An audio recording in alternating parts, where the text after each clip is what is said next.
Biochemistry Module Lecture 8 Biological Membranes.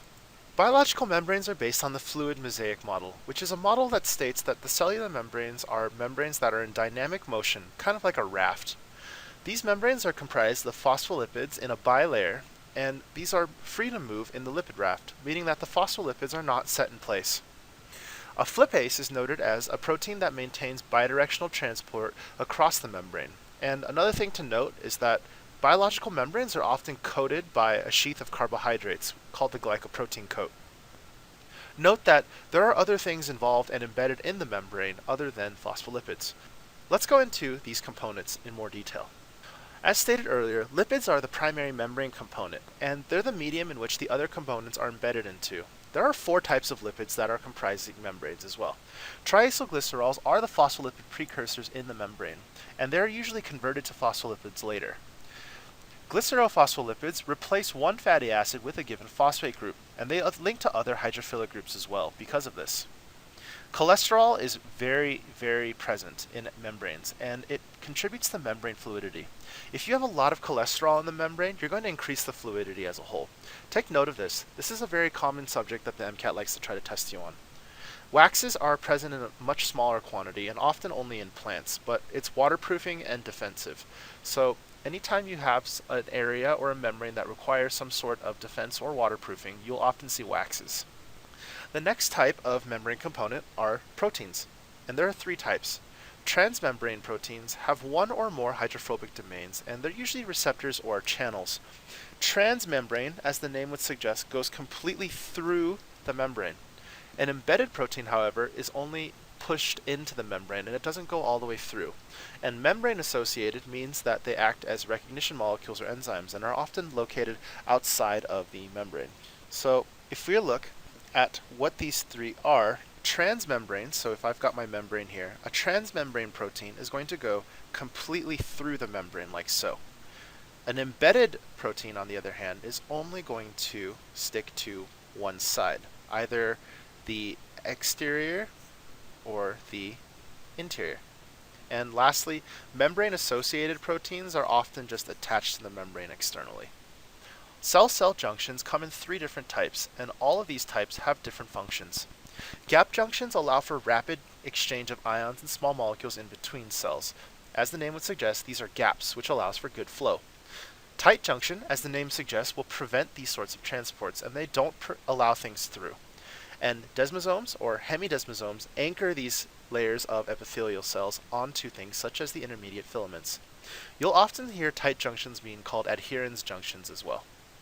Let's go into membrane transport now that we know what the components are. We'll start with osmotic pressure.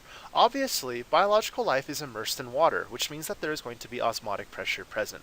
This is the pressure applied to a pure solvent to prevent osmosis.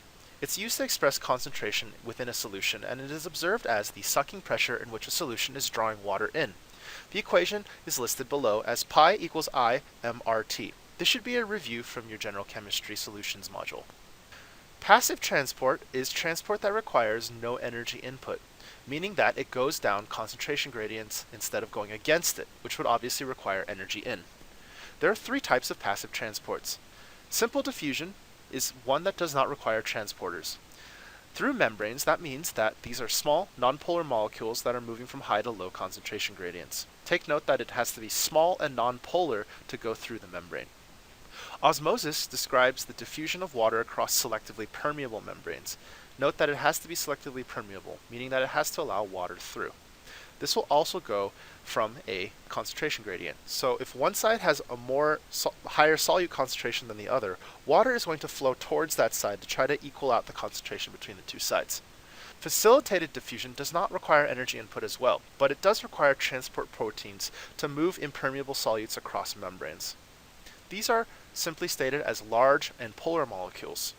The other type of transport is active transport. These require energy input from usually ATP or some sort of pre-existing favorable ion gradient.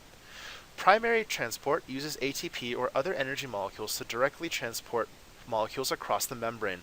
You usually have to have some form of ATPase present to do this. Secondary transport, or coupled transport, is not directly coupled to ATP hydrolysis. Instead, it relies on a favorable gradient to fuel an unfavorable gradient. So if there's a process that is energetically favorable, it'll just piggyback off of that to to supply the energy to allow for the transport of an unfavorable one. There are two types. Symport is when both gradients flow in the same direction, so in the case of a membrane, if they're going in the same direction, and antiport is when they're flowing in opposite directions. And you'll see both present. There are three types of cytosis that we need to go into, and they're all sort of types of eating or drinking. Endocytosis is noted as cell eating. This is when the cell engulfs materials to bring into itself. The most common type you'll see is phagocytosis, which is the ingestion of bacteria by phagocytes in the immune system. Exocytosis is when it excretes materials using the secretory vessels. So endo, taking in, exo, exiting, taking out. And penocytosis is cell drinking. This is simply when liquids are ingested via vesicles. We've covered the composition and function of these membranes, but let's finish up the lecture talking about some specialized membranes. Membranes operate under a given membrane potential, and this is maintained by the sodium-potassium pump and leak channels. A diagram of how this pump works is listed below. Depending on where the potassium and sodium concentrations are going to dictate the membrane potentials. Perhaps the most important organelle inside of a cell is the mitochondria, and the mitochondrial membrane is very different from the cellular membrane. The outer mitochondrial membrane is noted as being highly permeable to metabolic molecules and small proteins. That would make sense that since these have to go in to allow for cellular respiration. The inner mitochondrial membrane is noted as being surrounded by the mitochondrial matrix, and it does not contain cholesterol, so it's very rigid. The mitochondrial matrix is the site of the citric acid cycle and cellular respiration, more importantly. So this is a very special membrane indeed. Also note that acidity is a little bit higher inside of the mitochondria. That'll finish up our discussion of biological membranes.